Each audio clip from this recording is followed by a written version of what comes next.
cracker. What is that?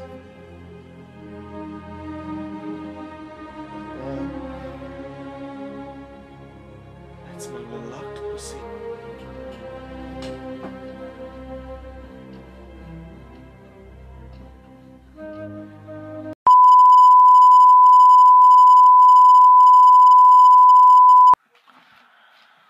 You have a nasty habit, Mr. Bond, of women. It's all on the wrist. You used me. How dare you? We are two of a kind.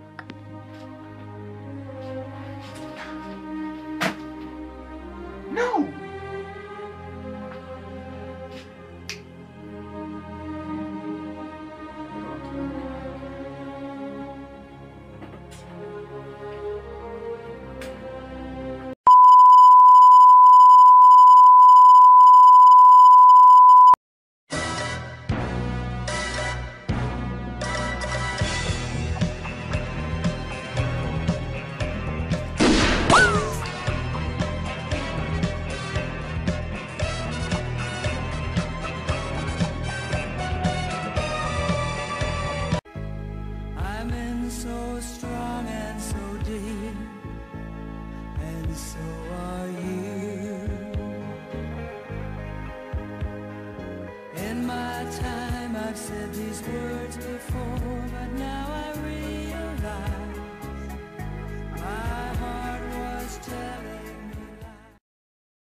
Hello everyone, and welcome to my review of Octopussy, the sixth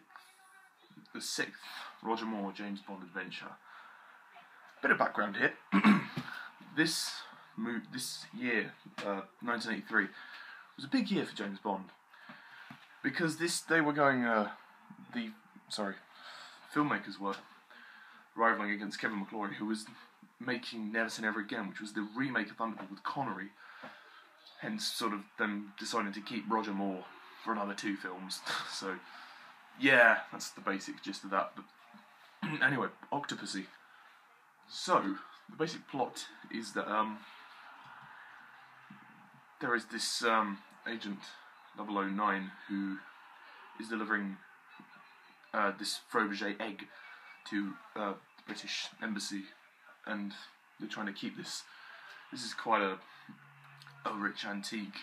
It's worth a lot of money, and Kamal Khan wants the egg and eventually gets it, and Bond has to go to India and stop Kamal Khan, and then there's this whole thing about the Soviets and Kamal Khan forming an alliance with the Soviets and them blowing up, a bomb, and etc, etc, plot. There you go. All you need to know really is Fabergé egg investigation. Bond goes on route to that. So yes, Octopussy. Now, I never really liked or loved. I never really loved or hated Octopussy. I mean, it was never a case of. It's one of the ones that I don't really pay much attention to. Like, I do when I watch it, I'm like, okay, fair enough. Like, I don't mind watching it. It's just one of the ones that I kind of forget about. It's a little bit forgettable. I mean, it's just sort of a fun romp. It's good. It is good. It's a good film. I definitely enjoyed watching it. Roger Moore, he's great. I think he's still going strong. I mean, yeah, he's getting a bit older, so he's not as active in the action sequences, but he does try his best. So I commend him for that. He always tries his best, and that is what matters to me. So yeah, good job, Roger. The supporting cast. We have the Bond girls. Maud Adams returns to the series. If you didn't know, Maud Adams actually played Andrea in The Man with the Golden Gun, and her and Roger Moore had this scene where he had this interrogation and he was sort of slapping her about a bit, and people complained that was too serious. They thought he was trying to be too much like Connery's films, but no. I mean, anyway, she returns and she plays Octopussy, the Bond girl. And yeah, she's pretty good. I mean, in terms of her character's obviously a very rich person who owns a circus, and she never intended to get involved in any of the evil plans of Kamal Khan. But, you know, she's a good character, and I like the fact that she's a Bond girl that's sort of like for Roger Moore, you know. She's, they're of a certain age, like that scene when he's like, oh, we are two of a kind. That's, you know, that he's relating to her in that sense, because they are the same age, and it's really nice, you know, to sort of see him go for a bit of an older woman.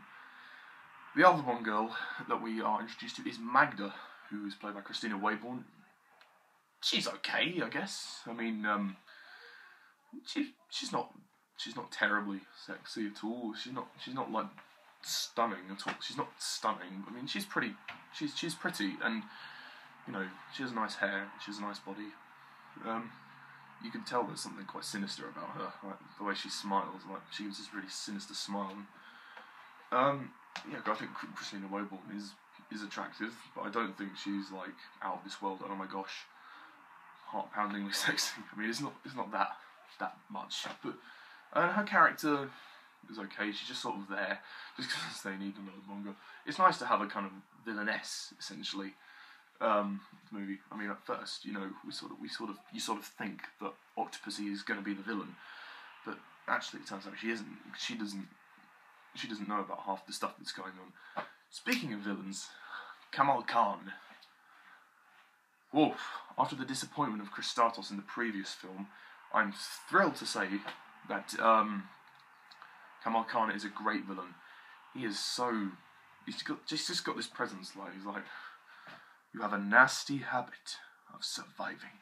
He has this very cold demeanour. He's very calculating. He's like, Mr. Bond, like that kind of stuff. The villains are a good bunch here. He's great. He's very deceptive. He's cold. He's treacherous. He's like Octopussy. Like, he's very smooth, and I love that. I just think that is awesome. That is a great quality to have. He excites me when I watch the movie. I'm like, I love the scenes with Kamal Khan, and it's a shame that he doesn't really get much of a fight with Roger Moore at the end. But well, one person that does though is Gobinder. Gobinder is the henchman, and you know, we're introduced to him when he crushes the die in his hand. That's really cool. Gobinder is a very physically, he's quite a big guy. He does actually speak at certain points, which is cool. You know, he's cool. I mean, I don't think he's like one of the best henchmen, but I think he's pretty cool nonetheless. And there are some great action sequences with him in it. So yeah, and he's great. I mean, the villains are great for this movie, which is awesome. Action sequences. The action sequences are entertaining. I don't think there are any that are really stand out. Oh my gosh, jaw-dropping action sequences. Well, the plane scene is quite good at the end. That's like, whoa, how did they film that? That looks like, the scale of that looks quite big. I think that the car chase, the chase through India is really well directed by John Glen. The fight in Octopussy's house is done really well as well, and other action sequences like on the train fight is really good. The action sequences are really good. I think they're the better action scenes than in the previous film. I enjoy all the action sequences in all of Bond, but if I were to pick which film I prefer in terms of action, it would be Octopussy rather than For Your Eyes Only. Also, the music. John Barry delivers one of the best scores he ever has done for Bond. Bear in mind, this is towards the end of John Barry's sort of run as main composer of the series. Some of the themes are really nice, like kind of like how it harks back to the song All Time High. Like the really kind of the slow theme, the da da da da da da, like when Bond and Magda are in bed and she's like, that's my little Octopussy. God. A bit of a cringy line, but oh well. There we go. Yeah, and there is like the other music, which is really, the music was also really intense, like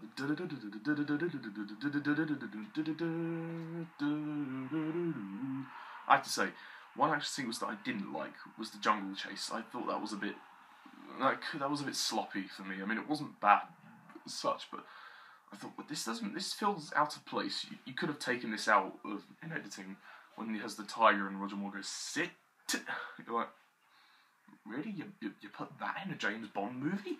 And the Tarzan swing, oh my god.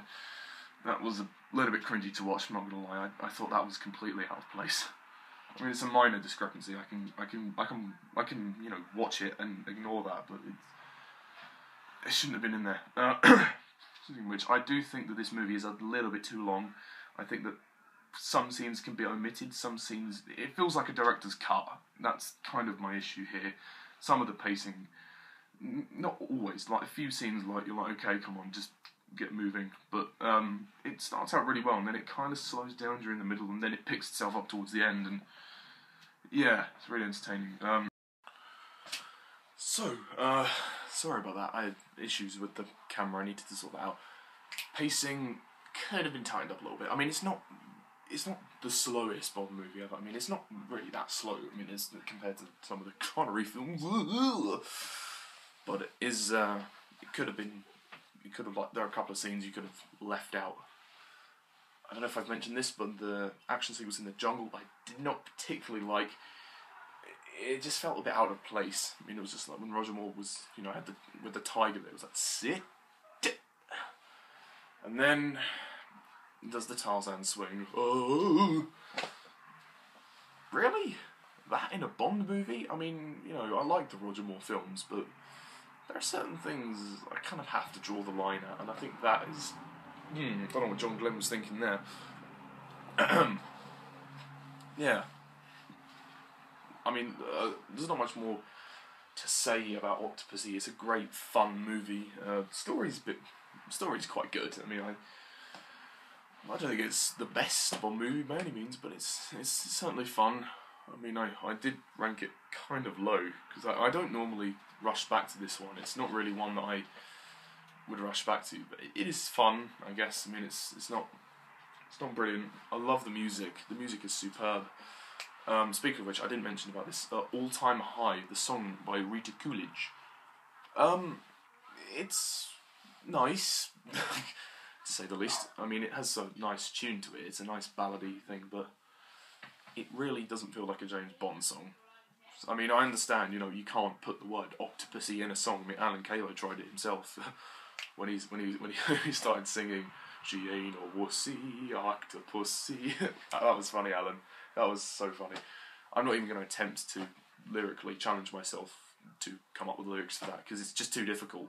What rhymes with Octopussy? Wussy. There are no other words that rhyme with Octopussy. I mean, All Time High's alright. Rita Coolidge sings it really well. The title sequence is okay, I guess. It's pretty cool. It's not a bit generic with the women in there and Roger Moore. The opening sequence itself is quite intriguing. At the end, when Roger Moore's like, "Fill her up, please."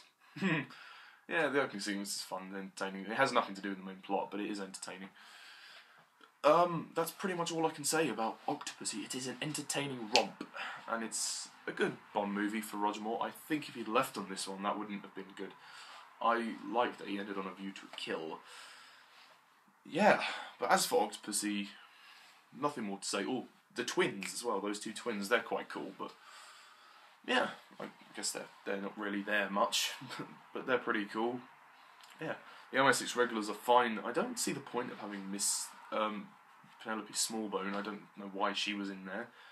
I mean, I'm glad it wasn't just her, otherwise, the flirting with Roger Moore would have been a bit really cringy. I mean, after the BB scene in the previous one, we didn't need that. But yeah, no, Lois, Maxwell, and Roger Moore have nice chemistry. Robert Brown as M, he's okay. He's alright, I guess. I think this is his first appearance. Yeah, it is. He appears another 2 or 3 more times, and then that's it. After the Dalton era, he doesn't come back. Yar. So as for Octopussy, I'm going to give the movie 7 out of 10.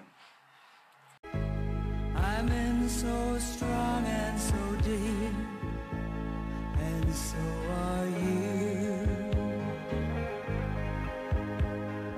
In my time I've said these words before, but now I realize my heart was telling me lies. good fun. I forgot to mention also that the locations are really good this time, really diverse, like India. Up to this point, I don't think the series had actually ventured to India, which is really nice and really cool. Also, Vijay, I forgot to mention, Vijay is awesome. Vijay is really cool. He's like, oh, hey, he's just such a free spirit guy. I love Vijay. I really wish that, John Glen would just kill off all of the allies in his Bond movies. It's a pattern that you obviously notice throughout the 5 movies that John Glen directed. Ferrara died in Few Eyes Only. Vijay and Octopussy, Tibbet interview to kill, Saunders in Living Daylights, and Sharkey in License to Kill. It's kind of annoying, really. It gets annoying after a while. But no, Vijay's a cool character. Yeah, but no, that's it. So almost done with the Roger Moore era. We are only one more jaunty romp to go, and then we are done with the Roger Moore reviews. It pains me to say this, but I look forward to it at the same time. The next review is going to be Roger Moore's 7th and final Bond movie, A View to a Kill, which I look forward to that, and of course I have ideas for the sketch. Yes, so yeah, I look forward to seeing you guys then. So I'll catch you later. So thank you all for watching. As long as I'm Mr. TARDIS 11. See ya.